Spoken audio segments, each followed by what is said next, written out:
mga kababayan, human trafficking at ako naniniwala na itong human trafficking na ikinaso sa kanya, ito po ang magiging sanhi ng pag-uwi ni Herminio Harry Roque pabalik ho ng Pilipinas. Sabi niya dito, hindi ako magiging pugante. I am not evading arrest. I will be exercising my rights to avail of judicial remedy and exercising my rights as a human, no, being under international Convention on Rights on Refugee and Asylum Seeker. Yang asylum na yan na hinihingi niya, malaki ang paniniwala ko ho, hindi ho magagrant yan mga kababayan. Dahil maipapaliwanag po at mapapakita ng gobyerno ng Pilipinas na itong si Roque ay talaga namang tumakas lang kasi hindi maipaliwanag ang kanyang pera na galing o hindi galing sa confidential funds. Sabi ni Mitcha Wana, ang tagal naman na mapauwi. Ganyan din sinasabi ng mga DDS nung una, di ba? Sabi kay Buloy, nasa na? Bakit hanggang ngayon hindi nyo pa din nahuhuli si Kibuloy? Oh, wala pala, mahina ang PNP. Nung nahuli, nag-iyakan yung mga DDS. Ganon din ang sinabi nila kay dating Pangulong Duterte. O, kala ko ba merong ICC? Bakit ngayon laya pa din ang dating Pangulong Duterte? Nung nahuli ho, ayun, iyakan din ho. Eto si Roque, ganito din ang mangyayari dito. At meron pa siyang banat dito ha. O, eto, isama na natin to dito. Kung bakit biglang nawalan tayo ng 128 toneladang ginto sa ating national reserves, ito po siguro ang eksplanasyon. Bumuo po ng isang special investigation team ang Gumagawa na naman ng panibagong kwento si Roque. Oy, hindi ko sinasadya yan na na-post ko nang nakabuka yung bunganga ni Roque. Sorry na. Hong Kong Anti-Money Laundering Office para imbestigahan ang di umano ay money laundering activities ng mga Marcos. Opo, ang pamilya ng Junior na ayaw mag hair follicle test dahil Galit na ho, ano? Kung ano-ano na yung mga sinasabi ni Harry Roque, mga kababayan. Lalo ito. No, ito walang kinakaharap na impeachment pero mas stress ho ang mukha nito kay BP Sara. Sabi ni Rego Adventure, ang payat na ni Akla. Ang kapal na nga din ng eyebag niyan eh. maraming nagdududa na siya ay bangag. Yun na naman. Anak ng tinapa. Ilang taon na yun ah. Paulit-ulit na naman. Bangag pa din yung ipinaglalaban nito. Hindi na nga ho nila napag-uusapan eh. Yung tungkol dun eh. Hindi na nga ho nila na ipapakita. Nahihiya na po sila ipakita. Yung pulburon video na inilabas niya. Di ba?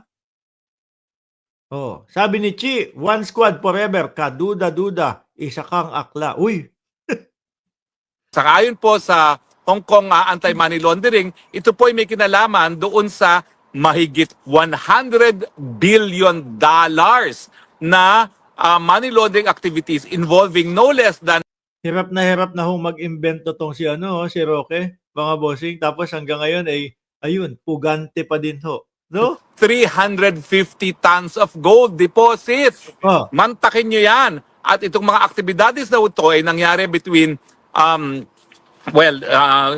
kwento-kwentuhan. Kailangan magpapakita ng ebidensya para mapansin, para mapag-usapan. Pero kung ganyan, chismisa na naman yan. Maharlika na din yan. Wala na. No, yung dati 8,000 nanonood kay Maharlika, 10,000 nanonood kay Maharlika, bumagsak na din no. Kakaunti na din no. Paano ba naman? Lahat fake news ang sinasabi. Paano ba naman ho? Lahat ng sinasabi, walang maipakitang mga ebidensya, mga kababayan. Paano hindi magsasawa ang sambayan ng Pilipino? Eto si Roque, ano na lang to eh. Sumusubok na lang ng kapalaran niya. Yung sumusubok, sige baka mahagip pa natin, sige baka madali pa natin. Yung tipo bang wala na, talo na, no? Pero sige, pakawala ka ng medyo dyan, ng medyo maganda suntok, baka mamaya matsambahan pa natin. Wala na to, mga bossing. Ako pupusta ako sa inyo, hindi matatapos itong taon na to. Si Harry Roque, may subong hotdog. O, tender juicy, ha? Hindi matatapos ang taon na to, mga kababayan. Si Harry Roque, uuwi na ng Pilipinas yan. Makukuha na po yan, no? At haharapin na po niyan yung kaso niya dito sa Pilipinas. Hindi ho matatapos ng taon na to. Pusta ako sa inyo, mga kababayan, 50 pesos. Oh. Yung mga panahon na talunan ang Marcos Jr. pero I'm sure pinakikinabangan hanggang ngayon dahil nga hindi natin naintindihan kung ano nangyari dun sa 128 billion na biglang nawala sa central bank reserves. Now, Ikaw lang nagsasabi niyan, hotdog. Sabi ni Joel De Panol, yan ang literal na attack dog, hotdog. nagkaroon pala ng isang Taiwanese na whistleblower at ito po ay headline sa Taiwan. Mantakin nyo yan. Bida na naman ang Marcos family. Bakit wala man lang napapag-usapan? Ako ho, mga kababayan, pagkatapos kong mag-vlog, lagi kong pinapanood mga international news ho.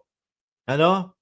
Lalong-lalo na yan, yung tariff war ng China at ng Estados Unidos, mga bossing. Sabi nga doon unti-unti nang humihina ang CCP. Ano po? Meron pa, di ba, ang sinabi naglagay ng taripa ang China doon sa mga produkto na papasok ng China galing daw po sa Estados Unidos. Hindi naman pala lahat. Kasi hindi nila kayang gawin. Yung mga importante, hindi tinataripahan ng China. Yun po yung mga news. Itong kay Roque, kapag yung sinasabi niya, ang Pangulo natin, ang Nabucco, malamang ho, ano yan? Sabog sa buong mundo ho yan. Mataas ang posisyon ng Pangulo Tas hindi man lang ho na hindi lang ho na ibabalita, di ba? Dahil headline po sa Taiwan nung nasimulan ang money laundering investigation laban kay Marcos Jr. Ngayon, maiiwasan ba niyang investigasyon dahil siya ay isang pinuno ng bayan?